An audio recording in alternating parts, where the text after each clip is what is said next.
మనలో చాలామందికి పామును చూస్తే కలిగే ఫీలింగ్ భయం. ఇంకొందరికి భక్తి కూడా. మరి భయమే భక్తికి కారణమా? ఏమో అయ్యుండొచ్చు.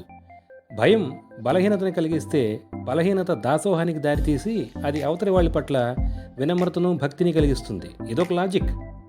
భయం ఎంత ఉన్నా భక్తిగా పూజించే ఒకే ఒక జాతి సర్పాలు. అవే పాములు. అందుకే సర్పాలపై నా పరిశోధన మొదలుపెట్టాను.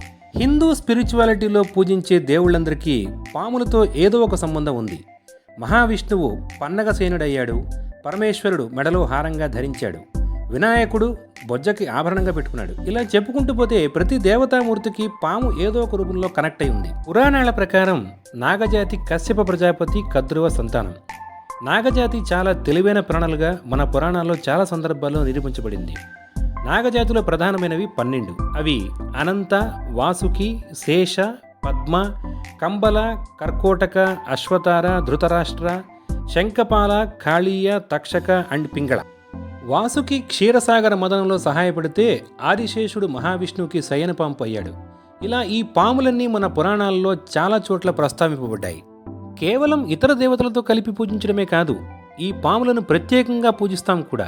నాగుల చవితి, నాగపంచమి అన్న పేర్లతో పండుగలు కూడా చేస్తాము. మీరు గమనిస్తే సంతానం లేని వాళ్ళని పిల్లల కోసం నాగపూజలు, నాగరాళ్ల చుట్టూ ప్రదక్షిణలు చేయమంటారు. అన్నట్టు చెప్పడం మరిచాను, పాములకు భారతదేశంలోనే కాదు, హిందూ మతంలోనే కాదు, ప్రపంచంలో చాలా చోట్ల చాలా మతాల్లో ప్రాధాన్యం ఉంది. ఏషియన్ కంట్రీస్ అయిన India, Nepal, Cambodia, China, Japan, అలాగే Arab countries, America, Africa, Europe కంట్రీస్లలో జైనిజం, బుద్ధిజం అండ్ క్రిస్టియానిటీ మతాలలో పాములకు ప్రాధాన్యం ఉంది. ఈ విషయాలు తెలిసాక ఆశ్చర్యంతో పాటు క్యూరియాసిటీ పెరిగి మరింత పరిశోధించాను. సర్పాలకు మంత్ర, తంత్ర శాస్త్రాలలో కూడా చాలా ప్రాధాన్యం ఉంది. మనలో చాలా మందికి నాగబంధం గురించి తెలిసే ఉంటుంది. నిధులు, నిక్షేపాలు లాంటి విలువైన సంపదలను పటిష్టంగా భద్రపరచడానికి లేదా కొన్ని శక్తులను బంధించి ఉంచడానికి నాగబంధాన్ని వాడుతుంటారు. మనం రీసెంట్గా తిరువనంతపురం అనంత పద్మనాభస్వామి ఆలయానికి సంబంధించిన రహస్య గదులు, వాటిలోని సంపద గురించి తెలుసుకున్నాం కదా. ఆ గదులలో కొన్నింటికి నాగబంధం ఉండటంతో పండితులు సలహాలను అనుసరించి వాటిని తెరవకుండా వదిలేశారు. ఎందుకంటే నాగబంధం ఉన్న చోట కాలనాగులు కాపలాగా ఉంటాయి. ఎవరైనా బలవంతంగా నాగబంధాన్ని విడిపించడానికి ప్రయత్నిస్తే కాపలాగా ఉన్న కాలనాగులు వారి ప్రాణాలు తీస్తాయి.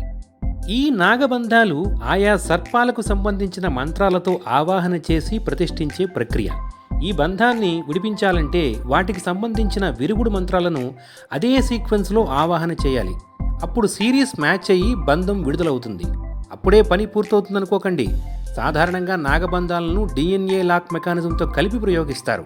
అంటే నాగబంధం వేసినప్పటి ప్రభువుల సంతతి సమక్షంలో వారి అనుమతితో నాగబంధం వేసిన పండితుల వంశస్థులు కలిసి ఈ విడుదల ప్రక్రియ చేయాలి. ఎందుకంటే ఏ సర్ప మంత్రాలతో బంధించారో, వాటి విరుగుడు మంత్రాలను ఎక్కడ దాచి ఉంచారో ఆ పండితులు వారి వంశపారంపర్యంగా రహస్యంగా ఉంచుతారు. నిధులకు, నాగబంధాలకు సంబంధించిన మరొక రహస్యం ఏంటంటే రెండింటికి స్థావరం భూగర్భం కావడమే. భూతలానికి దిగువ లోకాలైన అతల, వితల, సుతల, తలాతల, రసాతల, మహాతల, పాతాళ లోకాలలో వివిధ రకాల సర్పజాతులు ఆధిపత్యాన్ని కలిగి ఉంటాయి. అలాగే తంత్రశాస్త్రంలో కూడా సర్పాల ప్రాధాన్యత చాలా ఉంది. ముఖ్యంగా తంత్రశాస్త్రంలో ఒక భాగమైన యోగా శాస్త్రం మనకు ఎక్కువ రిలేట్ అవుతుంది. పతంజలి యోగా శాస్త్రం ప్రకారం ప్రతి మనిషిలో దాగి ఉన్న అద్భుతమైన శక్తి కుండలిని శక్తి. దీనిని సాధన ద్వారా మేల్కొల్పి సమాధి స్థితిని పొందటమే కైవల్యం లేదా అనంతమైన బ్రహ్మాండ శక్తితో ఏకమవడం. యోగా శాస్త్రం ప్రకారం మన శరీరంలోని నాడీ వ్యవస్థలో 6 ప్రధానమైన ఎనర్జీ సెంటర్స్ ఉన్నాయి. వీటిని షట్చక్రాలు అంటారు. ఈ షట్చక్రాలలో దిగువన ఉన్న మూలాధార చక్రం అంటే మన స్పైనల్ కార్డ్ చివరి భాగంలో ఈ కుండలిని శక్తి చుట్టుకుని ఉన్న పాము రూపంలో నిర్ధారణ స్థితిలో ఉంటుంది. ఈ శక్తిని మేల్కొల్పినప్పుడు పాము ప్రయాణించినట్టుగా సహస్రార చక్రం వైపు కదులుతుంది. సహస్రార చక్రం అనేది మన తలకు కొద్దిగా పైన మన శరీరంతో విడిగా కేంద్రీకృతమై ఉంటుంది. కుండలిని శక్తి సహస్రారం చేరాక మన శరీరం సమాధి స్థితిలో ఉంటుంది. ఈ సాధన చాలా ఉత్కృష్టమైన అలాగే ప్రమాదకరమైనది కూడా. అందుకే గురుముఖంగా చాలా నియమనిష్టలతో ఈ సాధన చేయాలి. మన సంతాన ప్రాప్తికి ఉత్తేజమైన ఈ శక్తే కారణం. అందుకే సర్పరూపంలో ఈ శక్తికి చిహ్నంగానే నాగదేవతలను సంతాన ప్రాప్తి కోసం పూజిస్తాము. సర్పాలకు ఇంత ప్రాధాన్యం ఉంది కాబట్టే చాలామంది ఎన్నో రీసెర్చ్లు చేశారు.